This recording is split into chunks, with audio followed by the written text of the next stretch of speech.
clínico del ENAM, ¿no? No vayan a pensar eso. O sea, con nosotros las cosas son más sencillas con el objetivo de que ustedes puedan aplicar lo aprendido. Sin más preámbulos, ¿tienen alguna duda, por si acaso, algo de las clases pasadas, chicos? ¿Alguna queja? Con confianza, que estamos dando oportunidad.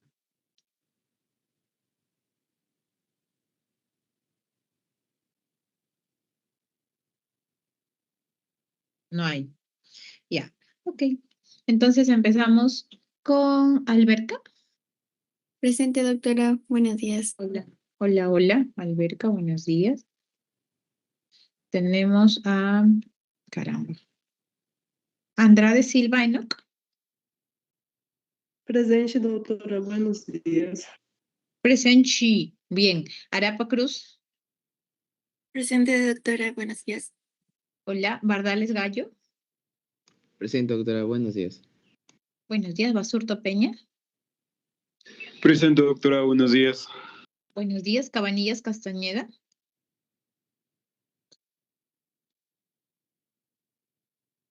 No está Iloveni. Iloveni.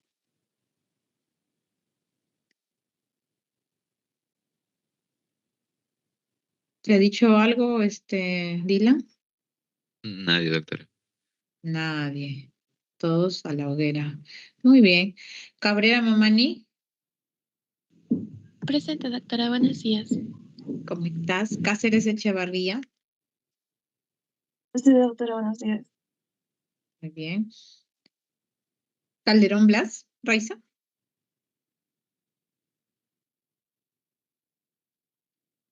¿No está Raiza? Castillo Morón. Presente, doctora. Buenos días. Buenos días. Caicho Gómez, Piero. Presente, doctora. Buenos días. Chávez Salgado María.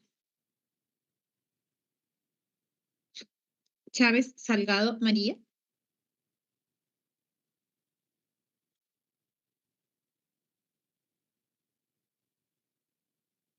María Chávez Salgado.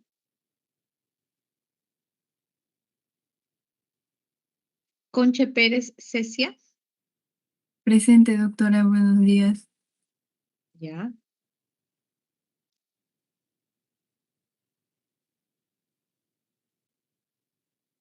Cristóbal Valenzuela Abraham Marcelo. Presente, doctora, buenos días. Hola. Ferro Quintanilla. Presente, doctora. Buen día. Buenos días. Ferro Aquispe. Presente, doctora. Buen día. Figueroa Ticona Edu Isai. Presente, doctora, buenos días. Buenos días. Flores Aguilar Fabiana Gualesgua. ¿Así es su nombre? Presente, doctora. Buenos días. Es Valeuska. Valeuska. Ok. Gracias. Flores Burga. Presente, doctora, buenos días. Buenos días. Flores Mamani Jimena. Presente, doctora. Francesquet Bulegón Larisa. Presente, doctora. Buenos días. ¿Cómo estás? Gamboa Grundi. Presente, doctora. Buenos días. Garrido López Seidi. Presente, doctora. Buenos días. Guevara Fernández Pani Mireli. Presente, doctora. Buenos días. Inostroza Sánchez Ana Paola Sara.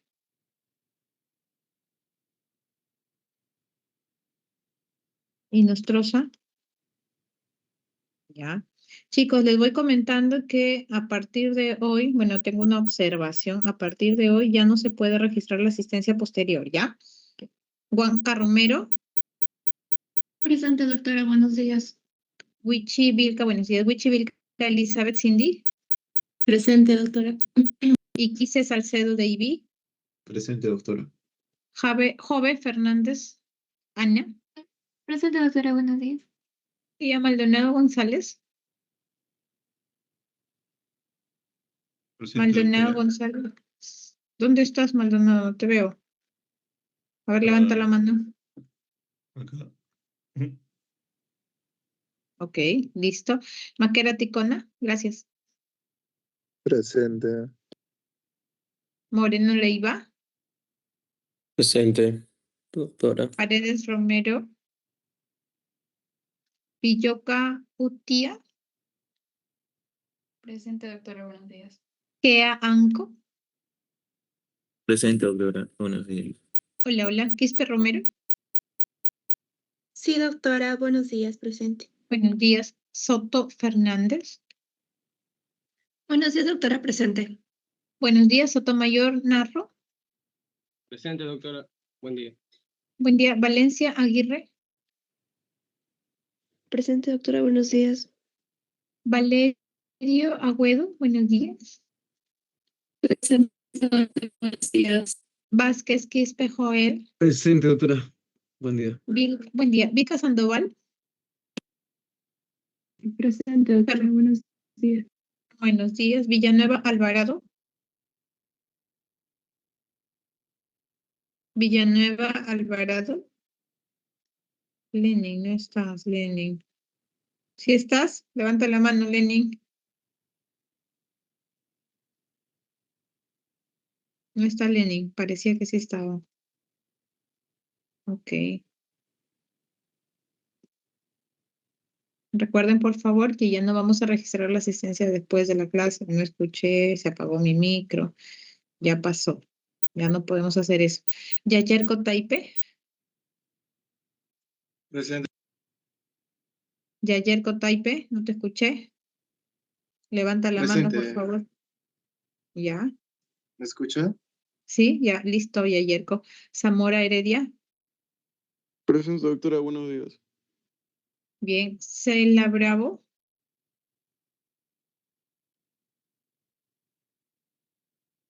Cela Bravo. Cela Bravo, no está. Disculpe, doctora. Dime.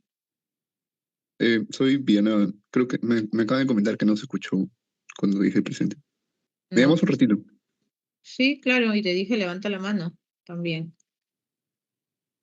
No se escuchó, efectivamente.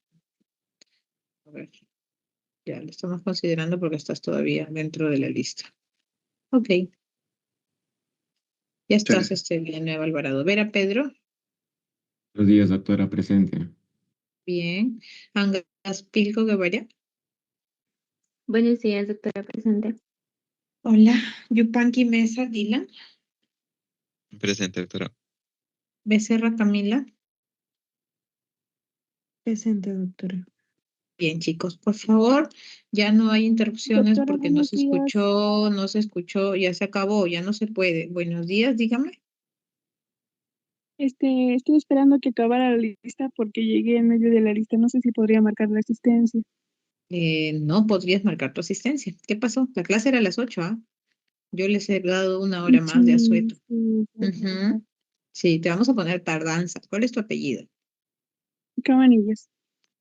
¿Cabanillas Castañeda? ¿Y la Sí, vení? sí. Ya. Ok, y la vení trata de llegar más temprano. Bueno, a la hora, ¿no? Porque, o sea, es virtual. La verdad que es como que bastante accesible. Listo. Ok, empezamos la clase. Doctora, disculpe, soy Inostrosa, recién acabo de unirme. Tuve problemas con mi computadora para aprender y pues Sí, creo para que la no. próxima tienes que tener menos problemas, ¿ok? Sí, doctora, Acabas de disculpe. bañarte, Ana Paula. Sí, ya no puedo modificarlo. Ya, Ok, doctora. vamos a empezar la clase. Hemos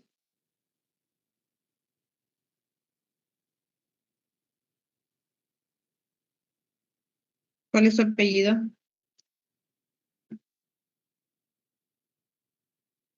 Paredes Romero. Sí, se escuchó. Doctora, en mi caso, no sé si me llamó Calderón. No, no estaba cuando me llamó. No has estado cuando llamé. ¿Por qué? No, no escuché. ¿No me escuchaste? Ah, pero mira, 40 personas sí me han escuchado. No digo, no estaba. Y cuando entré ya había terminado. O sea, no estabas cuando llamé, ¿cierto? Brisa, ¿verdad? Me está muteando. No, Calderón. No, ¿Calderón qué? ¿Calderón Calderón Blas? Blas. Sí. Ajá, listo. Ya, por favor, ahí acabó, ya no más comentarios de la lista.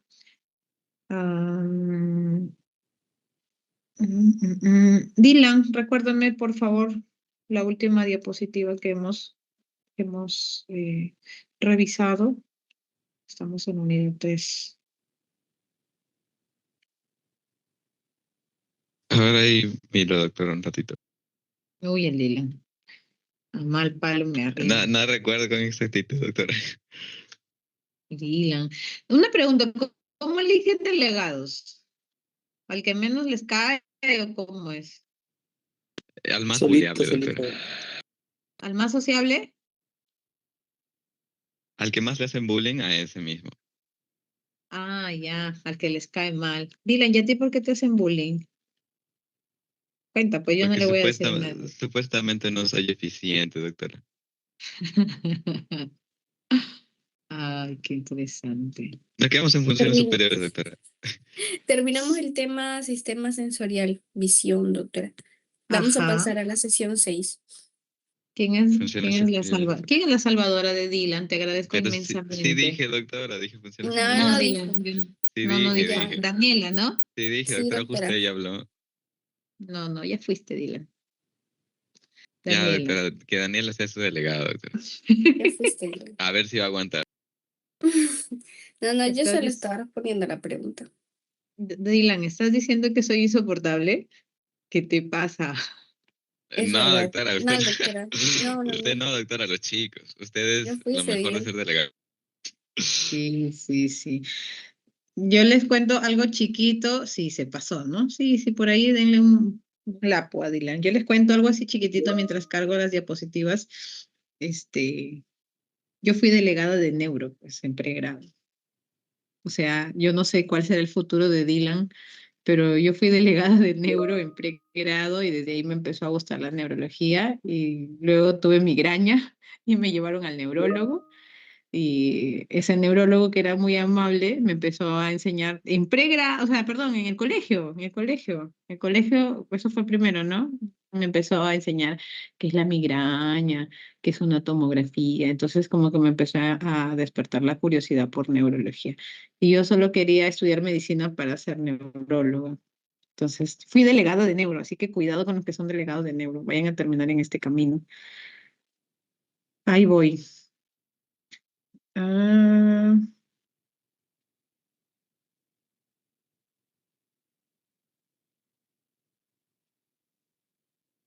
ya está. ¿Pueden ver mi pantalla, chicos? Esperen, Sí, me perdí doctora. algo del chat. Me Sí, perdí doctora. algo del chat.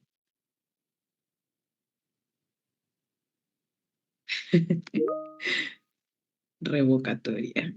Neurólogo, cardiólogo, nefro. ¿Qué, Dylan, eres delegado también de cardio, nefro, neumo? Llevo siendo delegado desde primer año, doctora. Delegados de ¿Qué? todo. Mira, voy a poner esto acá porque no lo puedo decir. Qué triste.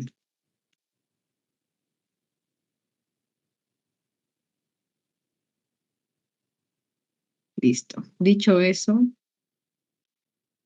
vamos con las funciones mentales. Ya, este es uno de mis temas favoritos realmente. Me gusta a mí particularmente.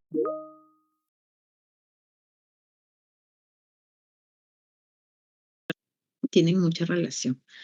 A ver, entonces, así como cuando evaluamos, por ejemplo, un paciente con anemia, un paciente con sospecha de anemia, ¿qué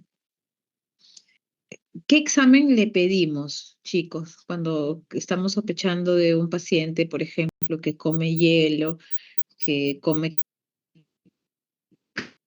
cabello, le gusta jugar con tierra? ¿Qué examen le pedimos? Un examen, ya, pero ¿qué examen? Un hemograma, ¿no? Un examen de sangre, un hemograma. Si yo tengo un paciente que tiene ardor al miccionar, un paciente que tiene orinas muy cargadas, un paciente que tiene por ahí un dolor pélvico, fiebre, es una mujer embarazada en el primer trimestre, ¿qué examen le voy a pedir?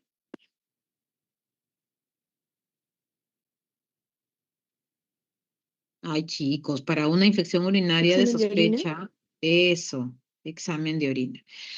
¿Por qué hago este preámbulo? Porque así como para ciertas condiciones clínicas tenemos exámenes auxiliares, para el tema neurológico también.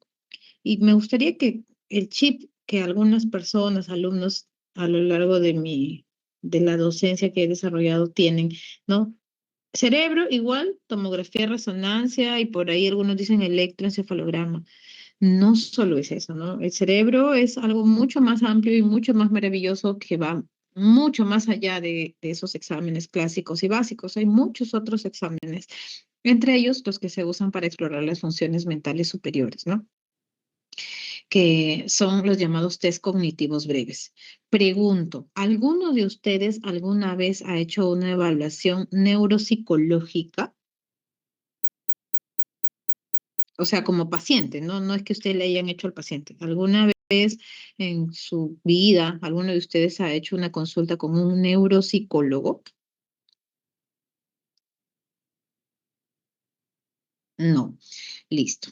Entonces, antes de partir con el tema, tienen que entender que para evaluar las funciones mentales superiores también utilizamos herramientas diagnósticas que no necesariamente son de neurofisiología, o sea, no son resonancia, no son electroencefalograma, estos se llaman test cognitivos breves, ¿ya? Que es la evaluación neuropsicológica que la realiza un psicólogo entrenado, que es un neuropsicólogo, o también algunos neurólogos. No todos los neurólogos realizan evaluación de las funciones mentales superiores. Entonces, ¿qué cosas son estas funciones mentales? Son procesos cognitivos que permiten al ser humano percibir e interpretar el entorno, ¿no? Permiten aprender, permiten recordar, permiten comunicarse, planificar y regular la conducta y emociones. Y van a depender de la integración de todas las redes neuronales. ¿De acuerdo? Entonces, estas funciones mentales superiores son un producto de la interacción de muchas estructuras cerebrales. Por ejemplo, principalmente la corteza, tálamo, sistema límbico, alguna sustancia blanca, etc. Solamente, ¿no? El pensamiento solamente depende, o el pensamiento y el lenguaje solamente del frontal, o el aprendizaje sensorial solamente del parietal. No, eso es falso. Lo que hemos aprendido en las áreas de Brodmann en la primera unidad es la base anatómica para que al integrar diversas estructuras podamos evidenciar la función adecuada de estas actividades, ¿no? Que son las funciones mentales superiores. Gracias a que estas funciones mentales superiores se desarrollan de manera normal, puedo yo entender lo que un docente me está diciendo, puedo yo fijar ese conocimiento, codificarlo en mi corteza y más adelante puedo yo evocar y responder correctamente en el examen. Si es que una de estas funciones no está bien, yo no puedo aprender, ¿no? Aquí viene el error cuando muchos pacientes dicen, me olvido de las cosas, ¿no? Incluso pacientes jóvenes, ¿no? Creo que yo les he dicho en algún momento, yo tengo en mi consulta privada muchos jóvenes estudiantes de medicina, ninguno de su grupo, por si acaso, aún de otros grupos. A lo largo de los años tengo muchos grupos que hacen la consulta porque se olvidan o dicen que no captan, ¿no? Leen y no captan. Y la consulta es porque quieren vitaminas para el cerebro, ¿no? Eso es tan frecuente y no siempre es lo correcto. Lo que pasa es que confunden la distracción o falta de atención con la memoria. Si yo estoy distraída, estoy pensando en que como la clase es virtual, bueno, no me conecté a tiempo, estuve haciendo otra cosa, etcétera, o que tengo que hacer de aquí, estoy escuchando, grabando y después lo voy a escuchar y estoy con mi celular haciendo otra cosa. Si ustedes están distraídos, definitivamente no se va a codificar la información que les puedo dar. Y si no se codifica, bien me tengo que poder evocar. Cuando lean, no es exactamente lo mismo. Entonces, ese paciente no es que tiene falta de memoria, es que tiene falta de atención, ¿no? Son cosas distintas, la falta de atención y la falta de memoria. Entonces, dicho esto, no olvidar que en el desarrollo correcto de estas funciones mentales superiores también es muy importante la parte afectiva, ¿no? Y la parte emocional. En el mismo caso, del caso clínico que les planteo de este estudiante de medicina que siente que no aprende, no sé qué, ¿no? Lo primero que vamos a hacer es hacer una evaluación de su afectividad, ¿no? De su personalidad.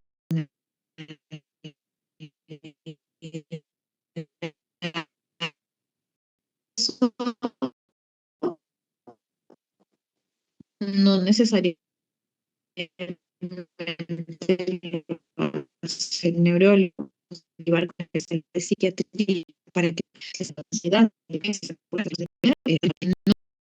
y no tratada indirectamente, las funciones mentales superiores no van a desarrollarse de manera correcta. Está diciendo que si yo no entiendo o no aprendo, puede ser que tenga ansiedad de fondo. Sí. Doctora, me está diciendo que si yo leo y no entiendo o no aprendo, me está diciendo que puedo tener depresión de fondo. Sí, sí. No aplica para todos, pero es uno de los primeros pasos que hacemos, ¿no? Ya también a la par le hacemos dosaje, ¿no? De vitaminas, de hormonas, etcétera. Eso como una integración clínica, pero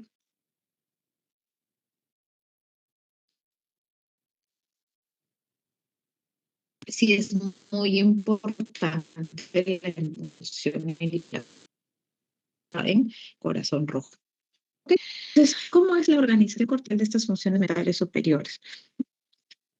Aquí a la izquierda ustedes tienen un cuadrito donde se describen características que se relacionan mucho con regiones, ¿no? Y aquí a la derecha tienen las estructuras corticales que modulan son las funciones mentales superiores. El tálamo, por ejemplo, ¿no? Que es el más importante, es la estación de relevo. Repito una pregunta que ya les he hecho. ¿Cuál es la única vía, que no tiene que ver con el tema, que no tiene pase por el tálamo? Única vía sensorial que no pasa por el tálamo. Porque todo pasa por el tálamo. Listo. Maravilloso. Eso tienen que saber. Ok, el sistema límbico, check. Núcleos de la base, check. Cerebelo, check. Todas las funciones mentales superiores dependen de estas estructuras como básicas, ¿no? Recuerden que dentro del sistema límbico están estructuras como Dame 3, nada más. El hipocampo, la amígdala. ¿Ya? ¿Qué más? Voluntarios, por favor. Sistema límbico.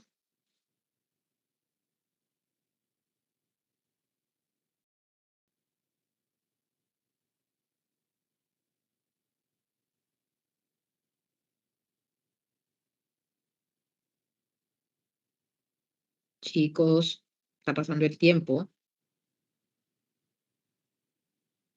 El control de la temperatura, ¿quién lo da?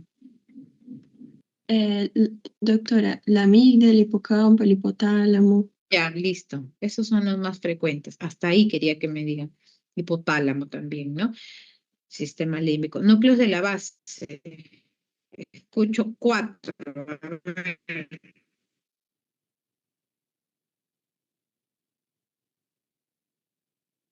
Lo pálido.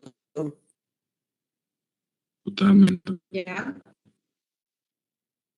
Resistencia negra. Ferrúa, quispe.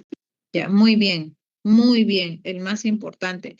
Pero otra persona que no sea ferrúa, díganme cuáles son o cómo está formado el cuerpo estriado. Por el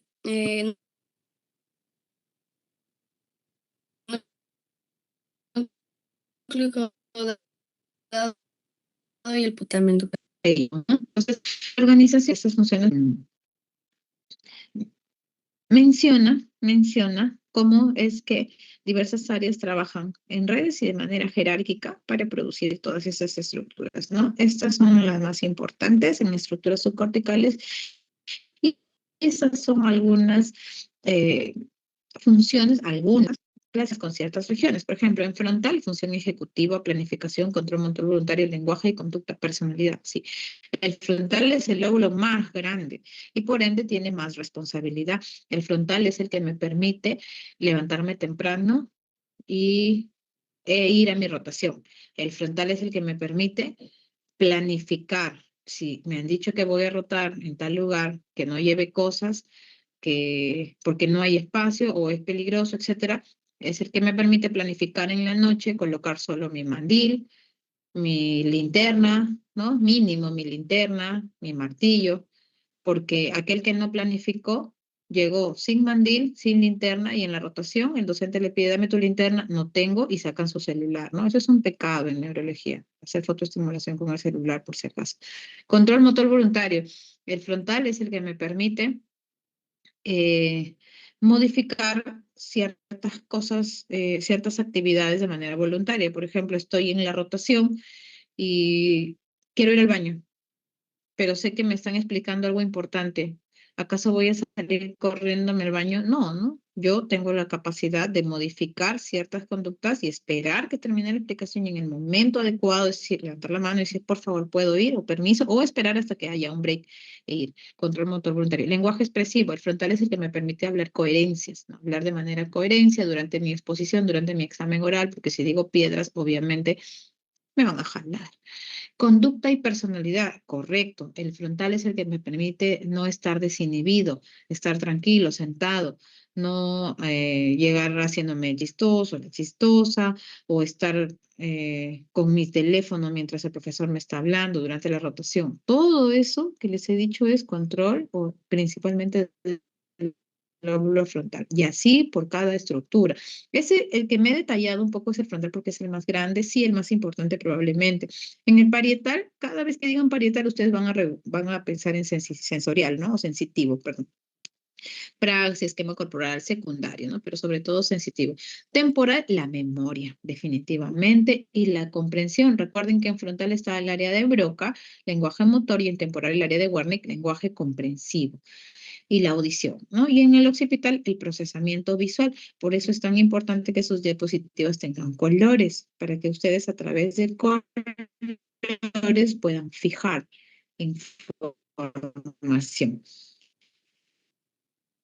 Entonces, las preguntas de examen casi siempre van a ser dirigidas a estas funciones ejecutivas de la conducta, del lenguaje motor, etcétera, por lesión del lóbulo frontal.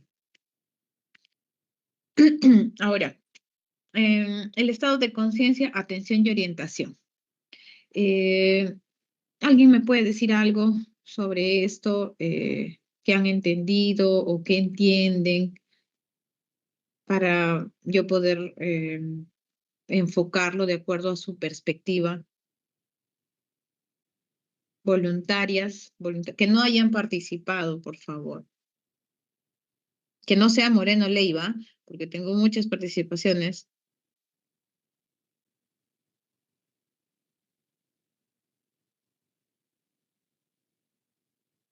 Nadie. ¿Qué cosa es la conciencia? Ya, yo les digo. La conciencia, dime. No estoy segura si estoy bien o no, pero no sé, creo que había una clase que vi que decía que era algo del neocortes, que también como que trataba, o sea, no era en sí la conciencia, pero sí se lo como que consideraba porque podía regular, o mejor dicho, desinhibir a una persona si es que no sé, se dañaba o cosas así. No estoy segura si estoy bien, doctor. Ya. Lo que me estás preguntando es lesiones anteriores, ¿no? Cuando usas la palabra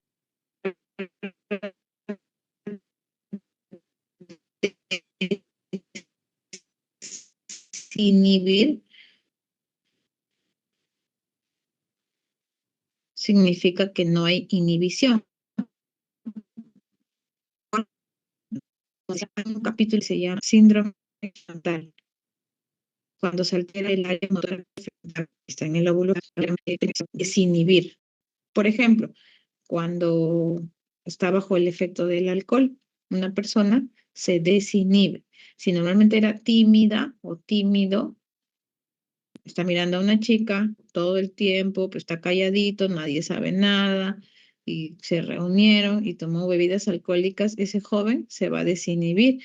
Ese día se olvidó de la timidez, ese día se va a acercar a la chica, ese día le va a decir lo que piensa, ¿no? Ese día va a bailar, va a sacar los pasos prohibidos. Eso es la desinhibición. Y la desinhibición se da por liberación del lóbulo frontal. Eso se llama síndrome prefrontal. Y sí participa en neocortes. ¿De acuerdo? Doctora, una pregunta. No Dime. sé si, no sé, es la duda que tenía. ¿A qué punto en sí una persona, por ejemplo, al tomar alcohol, o sea, ahí realmente ya no tiene bueno, el control de sus impulsos y todo eso, ¿no? Pero, ¿hasta qué punto nosotros podemos saber cuál es la verdadera personalidad de alguien? O sea, el vuelo frontal también está en la personalidad y todo, ¿no?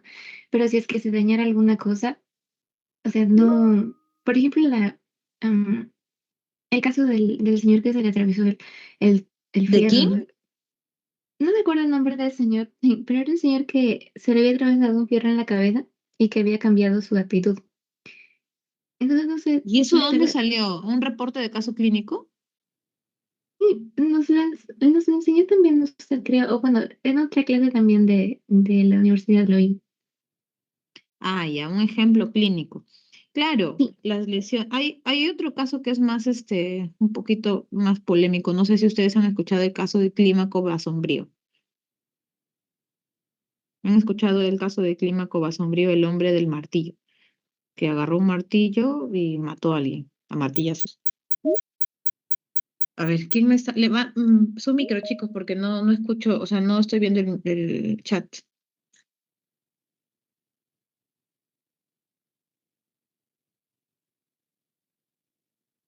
¿Nadie? Yo escuché que alguien, a ver, están tímidos. ¿Por qué? Yo vi que estaban en el chat. ¿Qué cosa han puesto acá? ¿Cuál es la clave? Dios mío, ya, chicos, no. ¿Hasta qué punto? Bueno, respondiendo parcialmente, es que estas clases son muy polémicas, ¿no? Porque salen las dudas y eso es lindo, pero les respondo, ¿no? Rapidito. La personalidad de alguien no se basa en la desinhibición o inhibición, ¿no? Ustedes han escuchado eso de que yo nunca termino de conocer a una persona, pues es completamente cierto, porque la personalidad es algo, es la suma de hechos que a lo largo de la vida van a forjar, ¿no?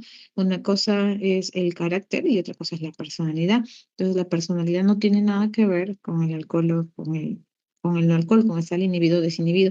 Porque, por ejemplo, si yo soy responsable y soy honesta, así esté con el alcohol o lo que sea, yo sé que tengo que llegar a mi casa a las 11 de la noche y así esté con todo, yo he visto mi celular a 11 de la noche y yo como sea, voy a mi casa o pido que me lleven o llamo a alguien para que me recoja. O por último, no llego a un estado de desinhibición, ¿no? Porque tengo un grado de responsabilidad, que es una característica de mi personalidad. Es independiente del alcohol. El alcohol no me permite conocer la personalidad de alguien. Lo que hace el alcohol es desinhibir todo lo que está guardado, lo que para mí es incorrecto, lo que para mí es no necesario mostrar, por ejemplo, los pasos de baile, con el alcohol me desinhibo y lo voy a hacer, ¿ya? Entonces, más o menos así. El estado de conciencia, yendo ya a nuestra diapositiva, como ven acá, dice alerta. ¿Por qué dice alerta? Entonces, sale mi puntero. Es la capacidad del individuo para estar despierto y tener conocimiento de sí mismo y del entorno, ¿no? Si ustedes ahorita se exponen despiertos y alertas, es porque en un nivel de conciencia alterado. Los componentes del estado de conciencia son dos, que son el nivel de alerta, activan a arousal, A-R-O-U-S-A-L, arousal, que se pronuncia arousal. Ese es un componente y el otro es el contenido en sí, que va a depender de la actividad integrada de las redes de ambos hemisferios. Repito, dos componentes de la conciencia, el arousal y las redes corticales que se encuentran en ambos hemisferios. Entonces, los niveles de conciencia son alerta, como ustedes, somnolencia, sopor de frente, la somnolencia o obnubilación como que no, sopor, estupor y coma, ¿no? Aquí en somnolencia, por favor, perdón, en obnubilación, yo consideraría que se ponga mejor sopor, estupor y coma, ¿no? Alerta, somnolencia, sopor, estupor y coma, en los cuales van de mayor a, perdón, de menor a mayor, ¿no? El máximo nivel de afectación de la conciencia es el coma. Ya en especialidad vemos qué cosas como profundo, como superficial, etcétera, ¿no? Doctora, Dime. ¿y en qué momento, digo, en qué estado de conciencia estamos cuando dormimos en estado sexto? En somnolencia. Cuando dormimos estamos en somnolencia profunda, porque si te levantas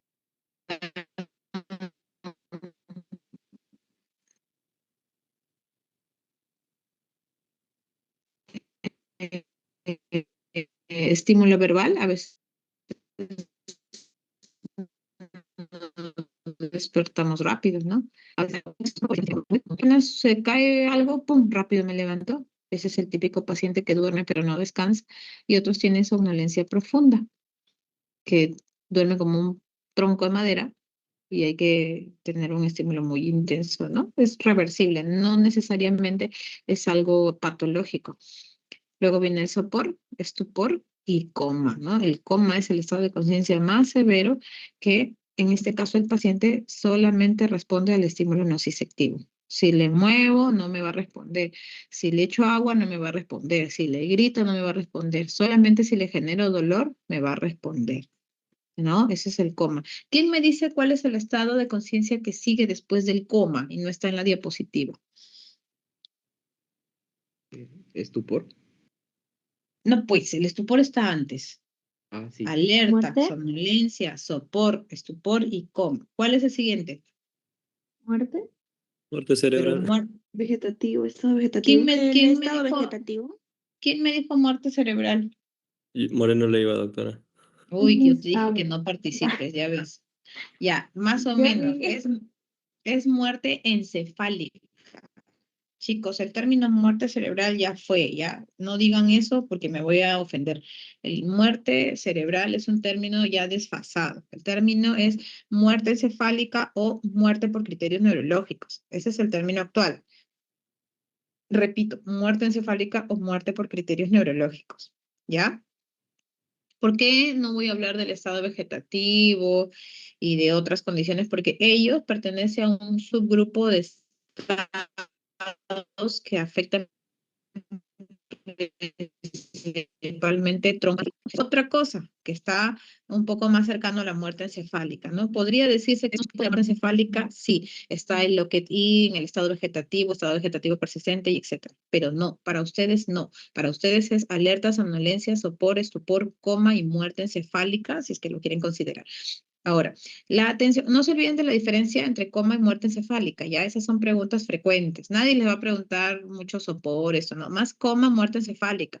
El coma solamente responde a estímulo nociceptivo. La muerte encefálica es la pérdida de los reflejos de tronco. Ya ni siquiera el estímulo nociceptivo responde el coma. El coma, la muerte encefálica es como una plantita. No, y estar viendo reflejos de tronco, reflejo palpebral, reflejo nauseoso, reflejo de glutorio, ¿de acuerdo? Y obviamente reflejo doloroso, respuesta al dolor, no hay. La atención, empezando ya, ¿no? La atención es lo que supongo yo que ustedes deben tener, no sé, ya lo veremos en las notas, es aprender y mantener nuestra voluntad, nuestros recursos cognitivos hacia un estímulo relevante. O sea, Doctora, dime. perdón que le corte, doctora. Sobre el tema anterior de cuando una persona está en coma, quería aclarar algo de si es que está en coma, es que y no responde a esos estímulos, la persona todavía puede, no sé, como en ese síndrome del encarcelamiento o algo así, que no No, responde, pero sí está ahí. no. Les dije que el síndrome de enclaustramiento no está en coma. Dije que el síndrome de enclaustramiento y todos los subtipos se acercan más a muerte encefálica. No, por eso les dije que no lo consideren, solamente quédense con que coma no responde a estímulo nociceptivo y el siguiente estado es muerte encefálica, que no es Y en coma, la muerte del paciente, ¿ah? Muerte encefálica todavía está vivo. doctora, una pregunta, ¿y en coma, en qué estado está su mente? O sea, puede, o simple es como que esté dormido que no puede pensar o procesar algo. No, no, en el coma hay completa afectación del estado de cognición. Cuando tú dices mente, supongo que te refieres a la cognición. El paciente con Exacto. coma no va a responder un problema matemático. El paciente con coma no te va a abrir los ojos. El paciente con coma solamente responde con cierta movilidad a estímulo doloroso. Nada más. No, si tú le hablas en la oreja al paciente con coma, hola, hola, despierto, despierto. Y la persona, o sé que no va a responder, pero en el coma, eso. Sí puede escuchar algunas cosas. Ahí es un poco controversial porque hay algunos pacientes con coma, por ejemplo, en la UCI, ¿no? Lo más frecuente que ellos consideran o dicen, no, yo recuerdo que escuchaba que los médicos hablaban y que no querían pasar visita a este lado, o que estaban comiendo, que decían esto, ¿no? Pero eso se confunde con algunas alucinaciones por el uso de psicofármacos. Cuando un paciente está en coma, generalmente está con ventilación mecánica, con tubo. Entonces, para que el paciente no tenga esa respuesta de lucha, se usa fármacos que deprimen el sistema nervioso central. O sea, ese paciente no piensa, ese paciente no puede estudiar, no puede hablar, pero no se está definiendo todo. De hecho, ¿no? Es que esto y a veces nunca ha sucedido, o a veces sí ha sucedido. Entonces, si tú me dices, ¿un paciente en coma puede escuchar? Sí, yo te diría que sí puede escuchar, pero no piensa, no hay mente, no hay cognición, no te va a hablar, no te va a responder algo, no va a abrir los ojos voluntariamente. Estímulo nociceptivo, sí. ¿De Ok, acuerdo? sí. Ok. Entonces seguimos con la atención, es la capacidad de seleccionar, les dije, nuestros recursos cognitivos hacia algo que me importa. Si a mí no me importa un tema, voy a estar presente de cuerpo y mi mente está en otro lado, porque no me importa. Así es de frío, ¿no? Entonces no es lo mismo que un paciente esté despierto, como muchos de ustedes, a que un paciente esté despierto y atento. Ajá, es distinto. Entonces, ¿cómo podemos explorar la atención? Si yo en la consulta veo a un paciente que llega porque se olvida, mismo ejemplo ya del joven universitario que no capta las cosas o que lee y no se le olvida, dicen, ¿no? Le voy a hacer el ejemplo, por ejemplo, del cálculo, ¿no? Digo, siéntate, cierra los ojos, dime cuánto es 100 menos 7, 93, menos 3, menos 7, menos 3, menos 7, menos 3, menos 7, y, no, y luego más 3, más 7, más 3, más 7.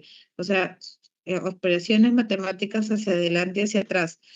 O si el paciente no tiene un grado académico, de repente tienes primaria completa, ¿qué le voy a decir? Dime los meses del año hacia atrás. Y me va a decir enero, febrero, marzo.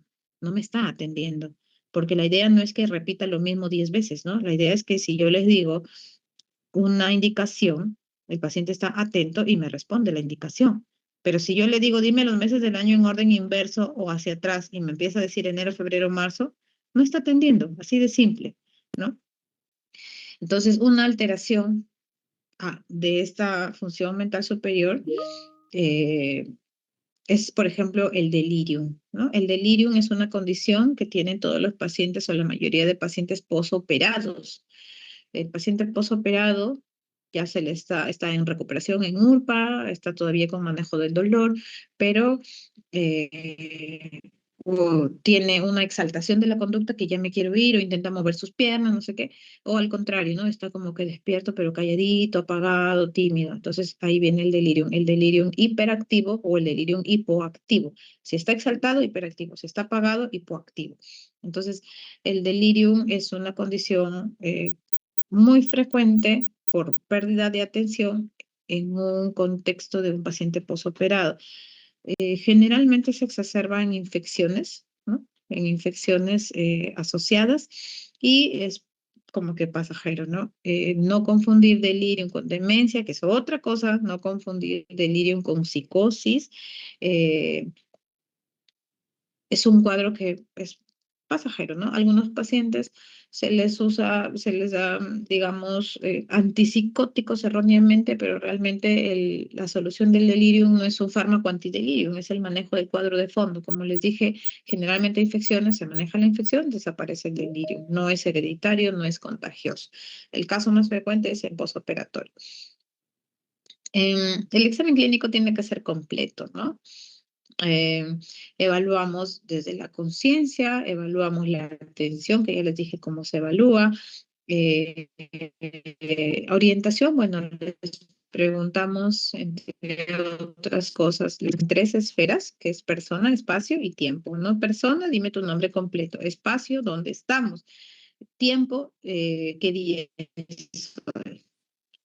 Pero eso cambia de acuerdo al grado cognitivo del paciente. Con secundaria completa les voy a preguntar, dime tu nombre completo, persona, ya, en espacio, en qué distrito estamos, en qué ciudad estamos, en qué hospital estamos, en qué piso estamos, en qué especialidad estamos.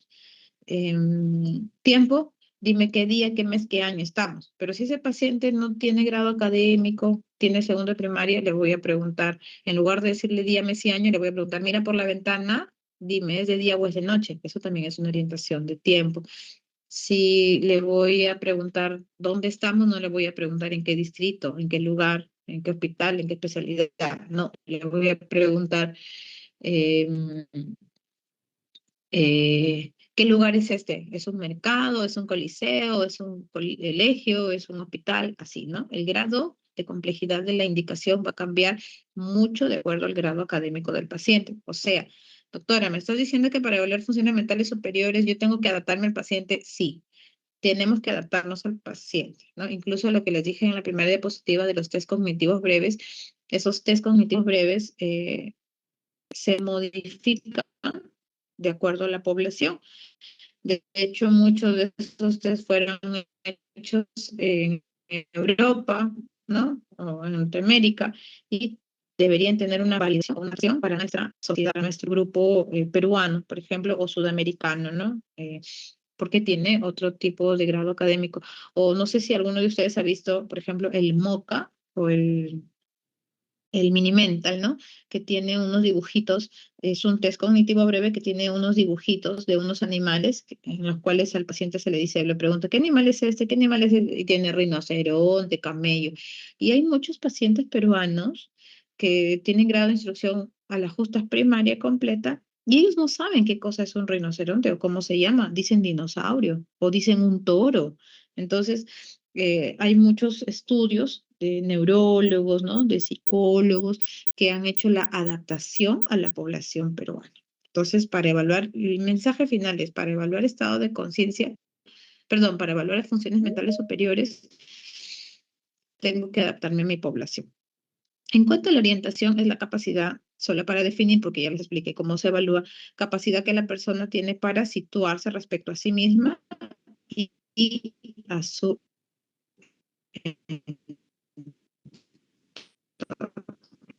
recuerden, esferas, personas, voluntarios.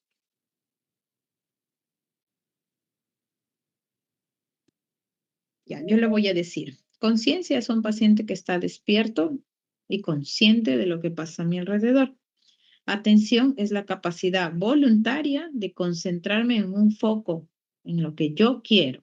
Si no quiero, no me interesa la neurología, puedo estar presente con mi grabación prendida, pero estoy haciendo otra cosa, no tengo atención. Obviamente, mal pronóstico, ¿no? Y orientación es saber quién soy, dónde estoy y qué día es o cuándo es, ¿no? Listo, fácil.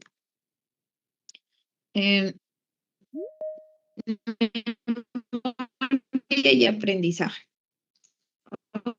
Doctora, en la anterior les diapositiva entre conciencia, atención y Orientación. orientación.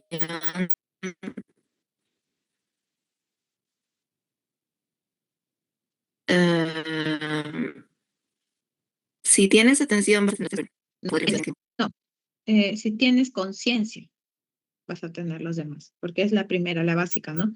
Si estás durmiendo, ¿vas a estar atento? No. Si estás durmiendo, ¿vas a estar orientado? No. tienes que estar consciente para que puedas estar atento y orientado. La que es ¿Podría haber necesaria alguna para ti. situación, doctora, en la que puedes estar atento, pero no estar, digamos, orientado? No, pues, ¿cómo va a ser eso? Que estás en clase y no sabes qué día es hoy. Ok, gracias, doctora. Eso. No, no se puede. Ok, entonces seguimos. Me gustan las preguntas, porque supongo yo que hay dudas también de los que están atentos, pero es más extenso, ¿no? Tratamos de hacer el resumen, pero me gusta que me hagan preguntas, chicos. Entonces, en cuanto a memoria y aprendizaje, son procesos que están estrechamente relacionados. Hay varios tipos de memorias, ¿no? La memoria inmediata, la memoria de trabajo, la memoria a corto plazo, la memoria remota a largo plazo. O de otra manera, la memoria implícita, que es la no declarativa. Por ejemplo, la memoria inmediata es la que tienen ahorita cuando me hacen una pregunta, yo les respondo, se graban lo que les dije, pero ya, se acabó la clase y en la noche les pregunto por el WhatsApp, hago una llamada grupal, se me ocurre, y les pregunto cuáles son los tipos de memoria y nadie me va a responder, excepto aquel que después de la clase subrayó su texto y tiene fijación, ¿no? Memoria inmediata, me la puedo olvidar de un momento a otro. Memoria de trabajo a veces se concibe como que es la misma que la memoria inmediata, ¿no? En este caso la estamos separando para temas didácticos. Resolver un cálculo mental, fácil. Memoria a corto plazo, ¿dónde dejé las llaves? ¿Por dónde queda la rotación del neuro? Está en el piso 2, está en el sótano, y una vez la busco, pero si llego a la siguiente rotación, ya no tengo que ir a buscarla porque ya sé dónde queda, ¿no? A corto plazo. Memoria a largo plazo, ¿cómo fue tu primera comunión? ¿Quién fue tu padrino? ¿En qué iglesia hiciste? ¿Cómo fueron tus recordatorios? Esos son los tipos de memoria básicos, que se pueden también, desde otro punto de vista, clasificar como la memoria explícita y la memoria implícita, ¿no?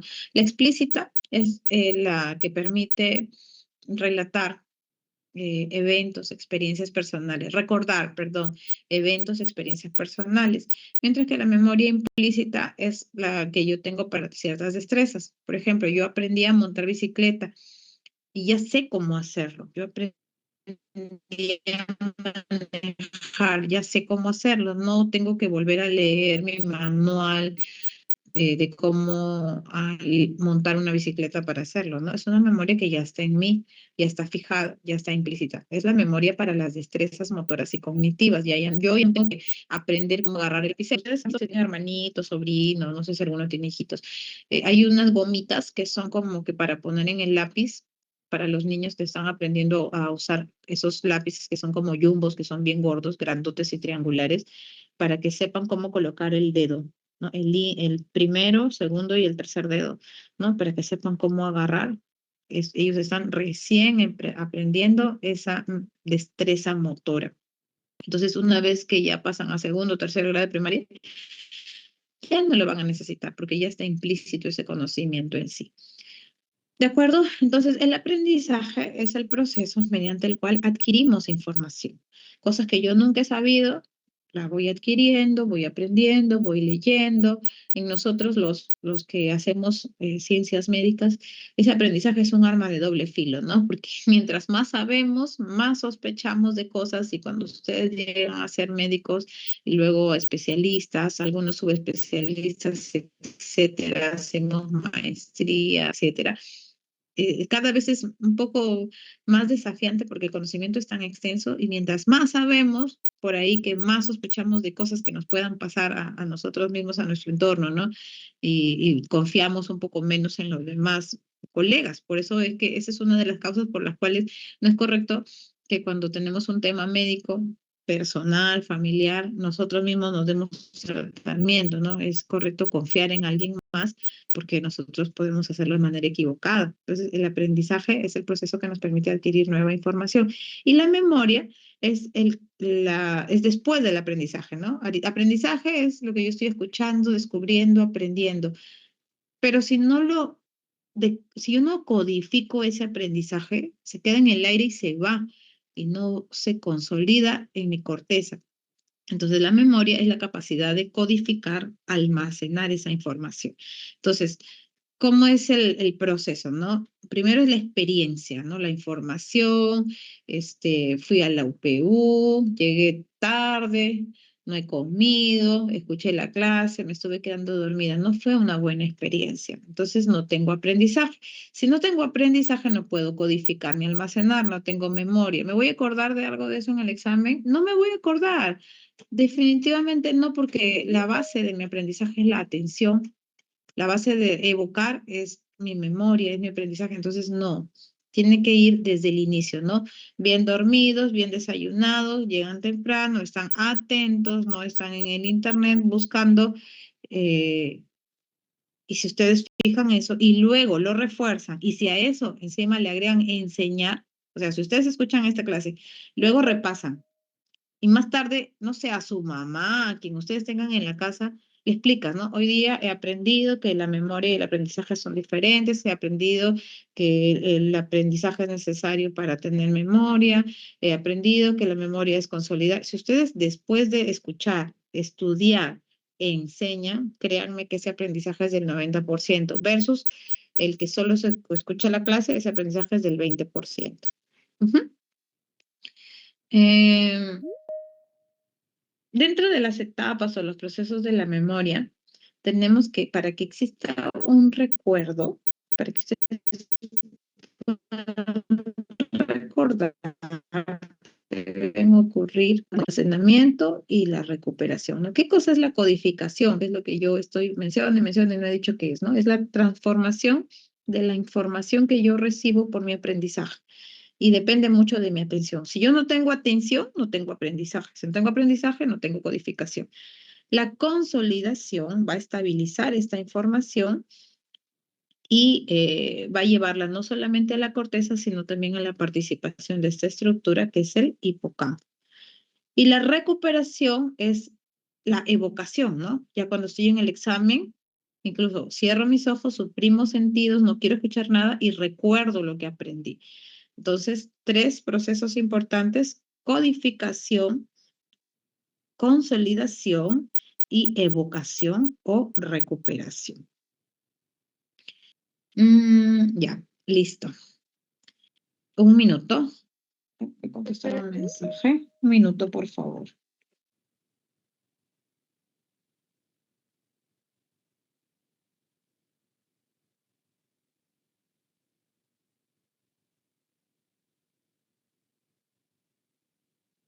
Dime, ¿te escucho?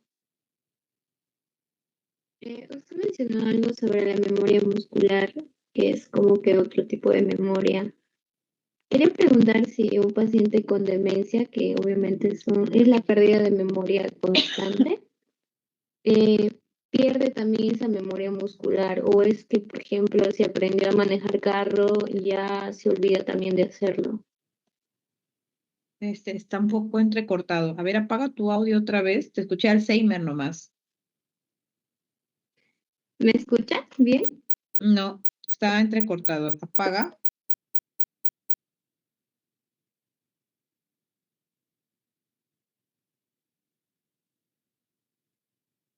Ahora mismo. No, a ver, escríbele mejor a uno de tus compañeros para que me traduzca tu pregunta porque no se escucha un poco como que entrecortado. No sé qué ha pasado porque te estaba escuchando bien.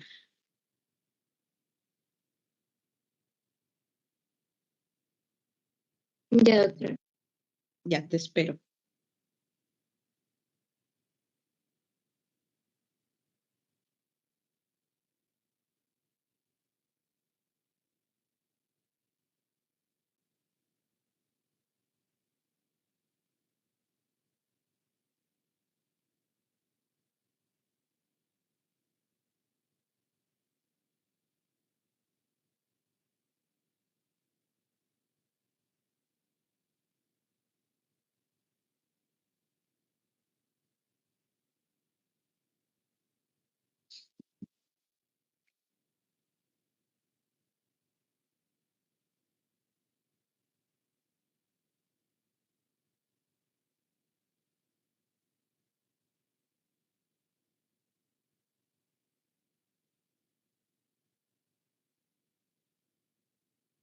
Mm, A ver, ¿Quién es el compañero voluntario?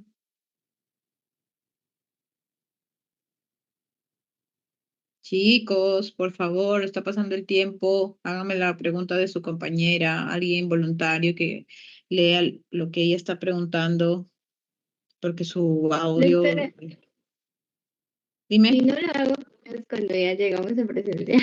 O lo averiguo.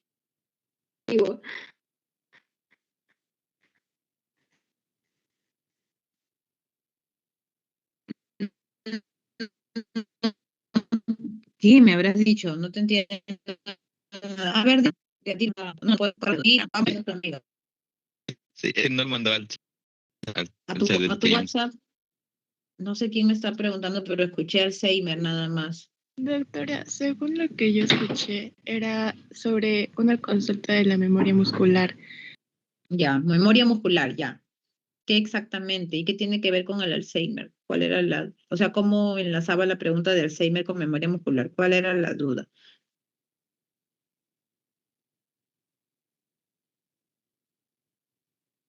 Ah, sí, doctora, dice si un paciente con demencia puede perder la memoria muscular por Memoria completo. muscular. Ah, ya. O sea, a ver, ya, creo que voy entendiendo. Me estás diciendo que si un paciente con Alzheimer, que es la pérdida de la memoria episódica, puede afectar su memoria muscular.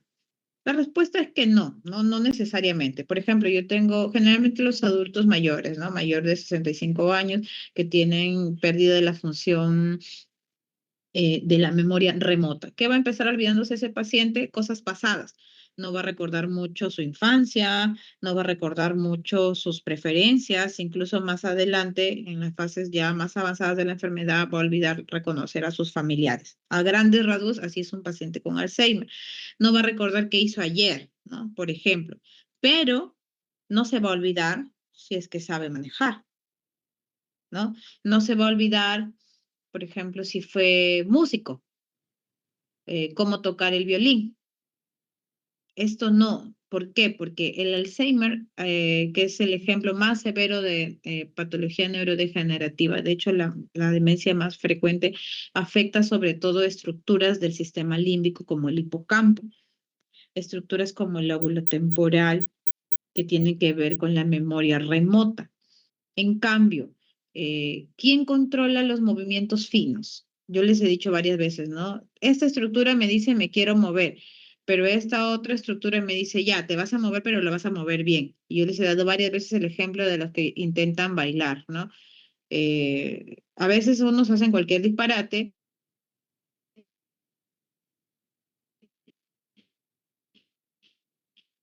Otros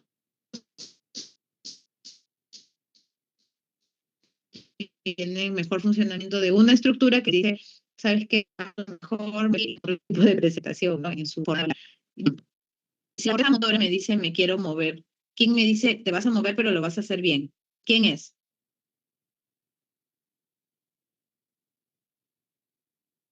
Por favor, no me defrauden. Hemos dicho esto varias veces. El cerebelo. No, ya bueno, más o menos, pero hay algo más importante que está arriba en el cerebro.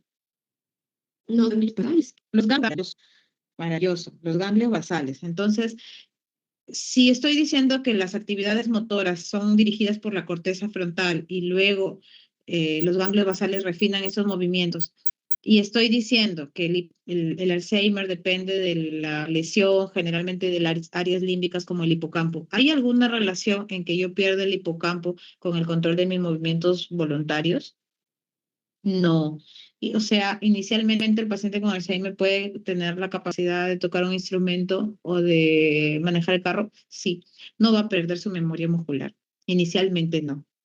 En las fases más avanzadas podría ser que sí, pero ya por otras complicaciones. No sé si he respondido a tu pregunta. Sí, doctora. Gracias. ¿Segura? Sí, Miss. Ya. Ok. Seguimos entonces. El lenguaje, ¿no? A ver, ¿alguien tiene que decirme algo con el lenguaje? Chicos, voluntarios. Súper amplio, ¿ah? Pero como siempre, tratamos de dar solamente las perlas. Ya, yo le voy a decir, ya por el áreas del tiempo. Entonces, el lenguaje es una función mental superior, obviamente, que permite comprender, comunicar, ¿no? Pensamientos, ya sea de forma oral o escrita. No necesariamente el lenguaje es solamente lo que me escuchen, sino también lo que me leen. El lenguaje depende de múltiples centros. Todos ellos que están implicados, ustedes los están viendo ahí en su cuadro de acá de la derecha, como las áreas, ¿no? De Broca, Wernicke, los fascículos, la corteza motora, la corteza auditiva, ¿no? Motora, Broca, auditiva, Wernicke, de cajón. Eso de todas maneras. Y acá es lo mismo, pero integrando la capacidad funcional. Entonces, ¿cómo se evalúa o qué se evalúa? El examen neurológico que evalúa el lenguaje va a evidenciar cómo es la fluencia del lenguaje. Por ejemplo, le decimos al paciente reza el Padre Nuestro, si es que eres católico, y un paciente con un lenguaje normal me va a decir Padre Nuestro que estás en el cielo, santificado. Un paciente que tiene una alteración de la fluencia me va a decir Padre Nuestro, Madre de Dios, ruega por nosotros. No hay fluencia del lenguaje. Un paciente que tiene afasia de Broca va a decir Un paciente que tiene afasia de Wernicke le voy a decir reza el Padre Nuestro y me va a responder dai dai na. O sea, me va a decir otra cosa porque no comprende lo que le estoy diciendo. Entonces, maravilloso, ¿no? Explorado desde diferentes aspectos. Una lesión en el área frontal me causará afasia de Broca o de Wernicke. Muy fácil la pregunta. De Broca, ¿no?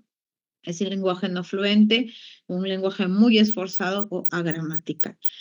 La comprensión es otra forma de evaluar el lenguaje en la cual vemos, por ejemplo, si el paciente entiende indicaciones simples. Creo que ya lo mencioné cuando le decía a ustedes que en la primera diapositiva que al paciente se le dan órdenes simples, a ver si comprende o no comprende, ¿no? Por ejemplo, le digo, escribo en un papel, ¿no? Cierra los ojos y yo escribo y le digo al paciente, quiero que hagas lo que dice acá. Solamente vas a hacer esto. Y le enseño el papel y el paciente normal lee y cierra los ojos.